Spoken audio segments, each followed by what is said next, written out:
दोस्तों स्वागत है आप सभी का मेरे चैनल पर। बिना किसी देरी के स्टार्ट करते हैं डिस्गाइज प्रिंस मांगा को। उम्मीद है आपने इसके पहले का पार्ट देख लिया होगा जिसमें हमने देखा था कि हमारा जो प्रिंस जांग है वो सभी जो ट्रेड के लीडर्स होते हैं उन्हें इनवाइट करता है और उन्हें अपना जो जो भी होता है मतलब जो भी उनका प्लान वगैरह होता है वो सभी बताया जाता है। तो यहाँ पर ना वेंगफी उन्हें बोलता है कि सभी जो ज़मीन है वो ख़रीदने के लिए और वहाँ पर शॉप्स को रीबिल्ड करने के लिए। और यहाँ पर ना वो उन्हें बताता है कि इस को बिल्ट अप करने के लिए जो वुड है वो इसका इंतज़ाम तुम्हें खुद से करना होगा। तो हम देखते हैं यहाँ पर सभी जो ट्रेड के लोग होते हैं वो काफ़ी खुश होते हैं क्योंकि उन्हें बेनिफिट हो रहा होता है बिज़नेस में से। तो यहाँ पर ना वो बोलता है जो क्राउन प्रिंस और रॉयल प्रिंस जांग दोनों के अंदर बहुत ही ज़्यादा मतलब दोनों के बीच में ब्रदरली डीप बॉन्ड है। मतलब बहुत ही ज़्यादा उनका गहरा रिश्ता है, इसीलिए तो क्राउन प्रिंस ने खुद के छोटे भाई के लिए वुड को प्रिपेयर किया है। तो यहाँ पर वो इनडायरेक्टली उसे बता देता है कि ऑलरेडी ही क्राउन प्रिंस ने उनको वुड को गिफ्ट में दिया है, मतलब कॉम्पनसेट के रूप में। तो यहाँ पर उनका फ़ायदा हो रहा होता है। तो यहाँ पर वो दोनों एक दूसरे को देखने लगते हैं और उन्हें कुछ समझ में ज़्यादा नहीं आता। ये बात तो सिर्फ जो ट्रेड के लीडर्स होते हैं उन्हें ही समझ में आता है। तो हम देखते हैं यहाँ पर हमारा सीन कट होता है और इधर ना क्राउन प्रिंस गेम खेल रहा होता है। यहाँ पर जैसे चेस खेली जाती है वैसी कोई गेम होगी और यहाँ पर वो बैठा होता है प्राइम मिनिस्टर के साथ और यहाँ पर वो उससे बोलता है कि सडनली इस प्रिंस को बहुत ही ज़्यादा अनहैप्पीनेस फील हो रही है। तो यहाँ पर ना उसे मतलब लग रहा होता है कि उसकी पीठ पीछे कुछ तो चल रहा है और यहाँ पर उसका जो इंट्यूशन होता है वो काफ़ी हद तक सच भी होता है क्योंकि प्रिंस जांग और वेंगफे ने दोनों ने उसके खिलाफ काफ़ी ज़्यादा अच्छा और गहरा प्लान बना लिया होता है जिसके बारे में उसने सोचा भी नहीं था। तो यहाँ पर जो प्राइम मिनिस्टर उसे समझ में नहीं आता इसके बारे में। तो हमारा सीन कट होता है, हम देखते हैं यहाँ पर सॉन्गयान और सन के पीछे होते हैं हमारे वेंगफी और प्रिंस जांग के। प्रिंस जांग यहाँ पर खड़ा होता है और उससे बोलता है रॉन किंग तुम्हारा जो नई जो डिज़ाइन की हुई शॉप्स हैं वो बहुत ही क्लेवर हैं। तो यहाँ पर जो शॉप्स का आइडिया है वो कैसे डिज़ाइन की गई हैं वो वेंगफी ने खुद से ही डिज़ाइन किया है। तो यहाँ पर ना जो जांग है वो बोलता है जब फ्यूचर में तैंशी टावर कंस्ट्रक्ट होगा ना तब ये जो शॉप्स होगी वो श्योरली यहाँ पर बहुत सारे लोग यहाँ पर आएंगे और यहाँ पर बहुत ही अच्छा बिजनेस होगा। मतलब जैसे हम सोचते हैं ना कि एक बहुत ही ज़्यादा फॉर एग्जांपल कोई भी हमारा रेलवे स्टेशन या फिर बस स्टॉप बनता है तो उसके आसपास की जो जगह है वो महंगी हो जाती है और वहाँ पर लोग ज़्यादा आना पसंद करते हैं, वैसे ही ये वाली चीज़ हो रही है। तो यहाँ पर नवेंफे ने काफ़ी दूर तक सोचा होता है। यहाँ पर ना हम देखते हैं जो संख्या होता है वो बोलता है लेकिन वांगिया हमने सारी जो मनी है वो इन शॉप्स को रीबिल्ड करने के लिए और परचेज़ करने के लिए यूज़ कर लिया है, तो हमें और ज़्यादा जो मनी है वो कहाँ से आएगी तानशी टावर को बिल्डअप करने के लिए। तो यहाँ पर ना जो वो हमारा जांग है उसकी ओर देखकर स्माइल करता है और यहाँ पर ना जो सौंग्यान है वो उससे बोलता है सन के तुम चिंता मत करो। और यहाँ पर वो उसे बोलता है कि जो शॉप्स अभी विंगफे ने डिज़ाइन की है उन्हें ध्यान से देखो। तो यहाँ पर हम देखते हैं वही जो ट्रेड का लीडर होता है वो आता है एक शॉप का और वो उससे बोलता है वेंगी मैं आपको रिपोर्ट करना चाहता हूँ जो भी शॉप्स थी ना जो भी विंगफे ने ओन की हैं वो पूरी तरह से कंस्ट्रक्ट हो चुकी हैं। यहाँ पर वो बहुत ही खुशी होकर बोलता है कि जो वेंगफी ने ये मतलब शॉप्स देखी हैं डिज़ाइन की है ना, मैं इतने सालों से हूँ बिज़नेस में और मैंने कभी भी ऐसी शॉप्स का डिज़ाइन नहीं देखा। ये सच में बहुत ज़्यादा क्लेवर डिज़ाइन है। यहाँ पर ना उसका नाम चैन होता है, वो उसे बोलता है ये सच में बहुत ही ज़्यादा इंस्पायरिंग है। तो यहाँ पर ना जो सनके होता है उसे अभी तक कुछ समझ में नहीं आता और उसे बोलता है बॉस चैन मैं देख रहा हूँ जो शॉप्स हैं वो काफ़ी अच्छी दिख रही हैं लेकिन ये स्पेशल कैसे हैं। तो वो उसे बोलता है वेंगफी सच में बहुत ज़्यादा जीनियस है। उसने जो शॉप का डिज़ाइन तैयार किया है उसमें ना हर एक फ्लोर में 3 जो रूम हैं और ऊपर उसने सेकंड फ्लोर डाला हुआ है जिसकी वजह से वहाँ पर 6 फ्लोर मतलब सॉरी 6 जो कंपार्टमेंट हैं टोटल बनते हैं। तो यहाँ पर वो बताता है जब हमारे पास एक शॉप होती है तो हम वहाँ पर सिर्फ एक ही बार काम कर सकते हैं लेकिन यहाँ पर ना वो 6 शॉप्स में डिवाइड हो चुका है।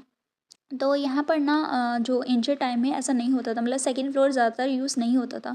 तो यहाँ पर सिंगल फ्लोर ही यूज़ हुआ होता है और यहाँ पर ना जो वेंगफी है उसने इस तरह का डिज़ाइन किया है कि वहाँ पर सेकंड फ्लोर भी हो और बहुत सारे कमरे भी हों। तो यहाँ पर वो उसे बताता है कि ओरिजिनली यहाँ पर ना 100 शॉप्स होती थी नॉर्थ में और अभी ना उसके आइडिया के साथ यहाँ पर 900 जो शॉप्स हैं वो बिल्डअप हो चुकी हैं। यहाँ पर ना सन को समझ में अभी भी नहीं नहीं आता। तो सॉन्गयान उसे समझाने लगता है कि इतने सारे शॉप्स के साथ जो ग्राउंड फ्लोर है उसे हम रेस्टोरेंट की तरह यूज़ कर सकते हैं, और जो अपर फ्लोर है उसे हम ऐसे मतलब लीज़र टाइम के लिए या फिर कुछ मस्ती वगैरह करने के लिए और या फिर प्राइवेट कुछ भी काम करने के लिए यूज़ कर सकते हैं। तो यहाँ पर अभी सनकी को समझ में आया कि ये तो बहुत ही क्लेवर आइडिया है। तो यहाँ पर ना जो होता है हमारा वेंकी वो ना स्माइल करता है और उससे बोलता है ये बहुत ही ज़्यादा सिंपल सी बात है, और अपने मन में सोचता है ये तो रियल एस्टेट डेवलपमेंट की थोड़ी बहुत बेसिक टेक्निक्स हैं, यहाँ पर उसे नहीं पता है इन लोगों को। तो यहाँ पर ना जो चैन है वो उससे बोलता है वेंकी आप इन 900 शॉप्स को कैसे अरेंज करने वाले हैं। तो यहाँ पर ना वेंकी उसे बताता है कि हम इस शॉप्स को ना ऐसे मतलब रेंट में देंगे, और जैसे कि नॉर्मल ये जो शॉप्स वगैरह यूज़ करते हैं वैसे ही हम उसे यूज़ करेंगे। हम ना 10 साल के लिए 2000 सिल्वर का यूज़ करेंगे, मतलब इतनी कॉस्ट रखेंगे। 2000 सिल्वर से एक जो शॉप है वो रेंट में दी जा सकती है। तो यहाँ पर वो उसे बोलता है, और जो पेमेंट है वो पूरी तरह से पहले ही पे करी जाने वाली है, मतलब कि जो पेमेंट है वो पहले ही करनी पड़ेगी, बाद में कंपार्टमेंट में नहीं होगी। तो यहाँ पर वो तीनों ही उसे देखने लगते हैं, क्योंकि यहाँ पर ना जो चैन है वो उसे बोलता है जो ऑर्डिनरी शॉप्स हैं यहाँ पर सिर्फ 1 साल के लिए, मतलब 10 साल के लिए सिर्फ 100 सिल्वर टेल्स ही यूज़ होते हैं उन्हें रेंट करने के लिए। लेकिन यहाँ पर तुम 2000 सिल्वर टेल की बात कर रहे हो, ये कैसे पॉसिबल है? हमें तो लोग ही नहीं मिलेंगे ऐसा काम करने के लिए। तो यहाँ पर ना जो सन के है वो तो कैलकुलेशन करने लग जाता है कि अगर 2000 टेल एक शॉप की है तो वो 900 शॉप्स की कितनी होगी, और वो गिनता है तो 1.8 मिलियन समथिंग बनते हैं, और वो दोनों ही बहुत ही ज़्यादा इस टेरिफिंग नंबर से शॉक होते हैं, और यहाँ पर वो सोच रहे होते हैं कि ये आइडिया काम कैसे करेगा।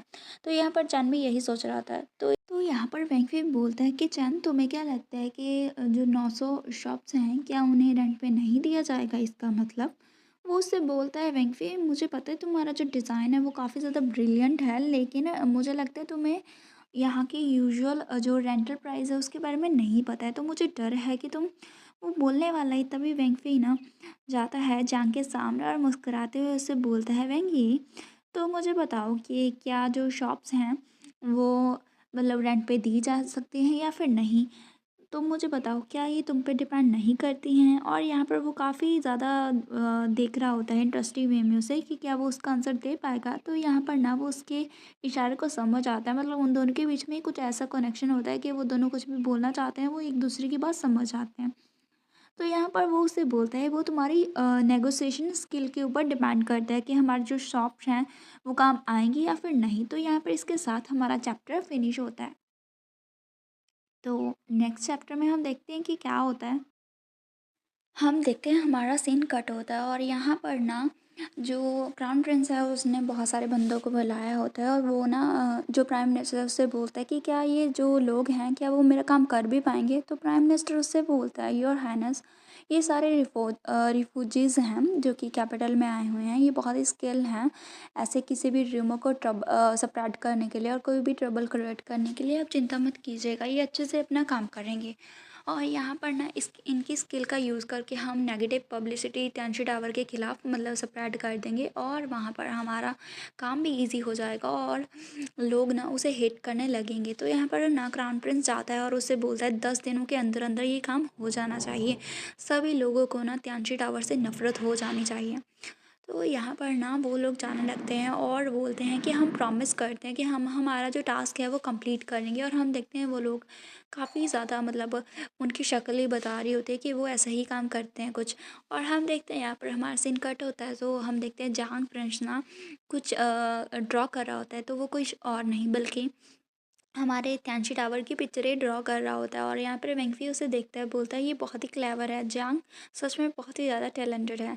और उसे देखते ही उसे फिर से उसे प्यार हो जाता है और बोलता है ये बहुत ही ज़्यादा कूल लग रहा है जब वो ड्रॉ कर रहे हैं, और उसकी हैंड्स भी बहुत ही ज़्यादा ब्यूटीफुल हैं। तो हम देखते हैं यहाँ पर ना आता है चैन और बोलता है ये छोटी छोटी ड्राइंग्स बहुत ही ज़्यादा अच्छी हैं। तो हम देखते हैं वो ना एक तरह से मतलब जो ताश होती है, ताश के पत्ते होते हैं और उसमें से ना ड्राइंग की हो जाती है त्यांशी टावर की। इससे ना उसकी प्रमोशन भी हो जाएगी और साथ साथ में गेम भी प्ले होगा। यहाँ पर ना वो बोलते हैं चैन तारीफ़ करता है कि ये जो त्यांशी टावर है जहाँ पर बहुत सारे ब्यूटीफुल जो वर्ड्स हैं वो फ्लाई कर रहे हैं, ये सच में बहुत ही ज़्यादा इंटरेस्टिंग है। तो यहाँ पर हम देखते हैं उन्होंने बहुत ज़्यादा टेंशी टावर की पिक्चरें बना रही होता है हमारा जंग प्रिंस, जिसमें कुछ लोग मतलब गैदर हो रहे हैं, टी पार्टी एंजॉय कर रहे होते हैं और कभी कभी वहाँ पर लालटेन लगाई जाती है। तो ऐसी ऐसी पिक्चरें और उसमें मतलब ताश का जो पत्ते का नाम होता है वो सभी चीज़ें लिखी होती हैं, वो पैटर्न भी ड्रॉ होता है। तो उन्हें देख के चैन बोलता है ये सच में बहुत ही ज़्यादा अच्छा वर्क है, मुझे कभी एक्सपेक्ट नहीं किया था मैंने प्रिंस जांग इतना अच्छा टैलेंट भी पोजेस करते हैं। और बोलते हैं इससे एटमॉस्फेयर कितना ज़्यादा अच्छा हो रहा है और इन छोटी छोटी इमेज में ये सारी जो चीज़ें हैं वो कैप्चर हो चुकी हैं। तो हम देखते हैं यहाँ पर जांग बोलता है बॉस चैन मेरे पास 54 टोटल ऐसी ड्राइंग्स हैं जो कि एक कंप्लीट सेट बनाते हैं, तो प्लीज़ तुम इसे ना कॉपी करना और प्रिंट करवा देना। तो यहाँ पर वो उससे बोलता है मुझे समझ में आ गया कि प्रिंस जाओ इन छोटी ड्राइंग्स का इस्तेमाल करके प्रमोशन करना चाहते हैं और यहाँ पर जो लोग हैं वो कैपिटल सिटी में जाएंगे और फ्यूचर में जाके ये बहुत ही ज़्यादा अच्छा वर्क करेगा और त्यांशी टावर को कंप्लीट करेगा। ये ब्यूटी को त्यांशी टावर की कैप्चर कर रहा है तो लोग इसके बारे में रियलाइज़ करेंगे और यहाँ की जो शॉप्स हैं वो इंक्रीज़ होगी उनकी वैल्यू। ये बहुत ही अच्छी अपॉर्चुनिटी है। लेकिन आपका आइडिया तो अच्छा है लेकिन इतनी लार्ज अमाउंट में इसे प्रिंट करना इससे हमारे पास घाटा भी हो सकता है। ये बहुत ही ज़्यादा एक्सटेंशली कॉस्ट करेगा हमें, तो ये वर्थ इट नहीं है। तो वेंग फी उससे बोलता है बॉस चैन आप चिंता मत कीजिएगा, आपका काम सिर्फ यही है कि आप कॉमन लोगों तक इन्हें पहुंचाना और जो प्रमोशनल मटेरियल है वो सभी चीज़ें इकट्ठा करना, बाकी सब काम हमारे ऊपर छोड़ दीजिएगा।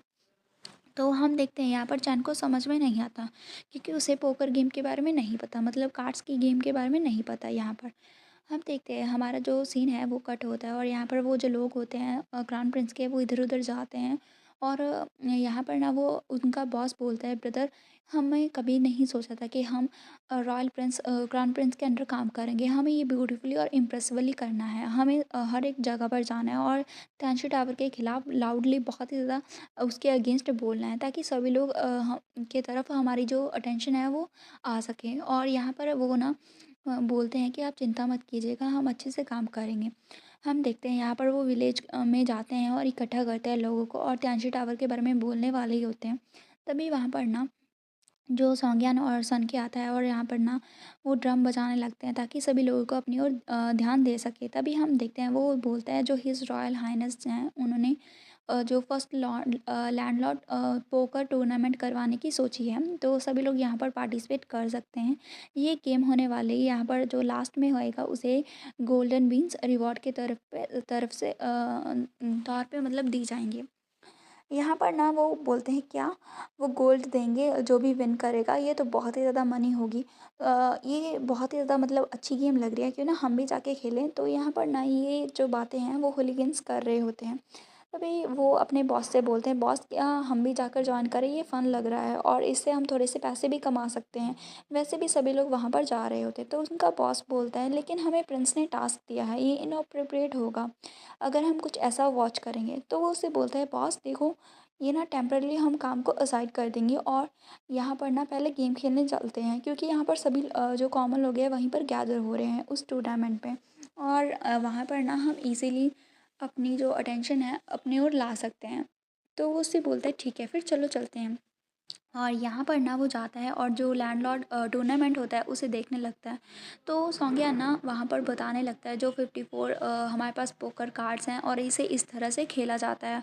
और यहाँ पर ना वो बहुत ही ज़्यादा मतलब गेम के रूल वगैरह बता देता है और जब रूल सबको समझा जाते हैं तो उन्हें ये गेम काफ़ी इंटरेस्टिंग लगती है।